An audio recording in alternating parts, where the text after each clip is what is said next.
கோவையில் பிரதமர் நரேந்திர மோடி கலந்து கொண்ட பிரம்மாண்ட வாகன பேரணியில் சாலையின் இருபுறமும் பூக்களை தூவி பாஜக தொண்டர்களும் பொதுமக்களும் வரவேற்றனர்.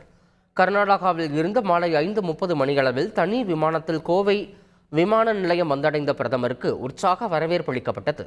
அங்கிருந்து காரில் சாலை மார்க்கமாக பேரணி தொடங்கும் சாய்பாபா காலனி சந்திப்பை வந்தடைந்தார்.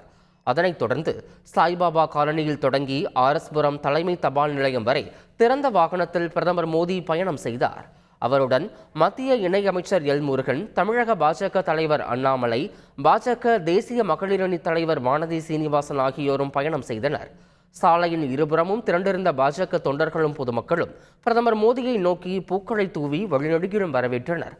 பாரத் மாதா கி ஜெய் என்றும் மோடி மோடி என்றும் உற்சாகத்துடன் முழக்கங்களை எழுப்பினர். பேரணியின் நிறைவாக ஆர்எஸ்புரம் பகுதியில் உள்ள தலைமை தபால் நிலையம் அருகே 1998ஆம் ஆண்டு குண்டுவெடிப்பின் போது உயிரிழந்த பொதுமக்களுக்கு அஞ்சலி செலுத்தும் வகையில் புகைப்படங்களுக்கு பிரதமர் மோடி மலரஞ்சலி செலுத்தினார்.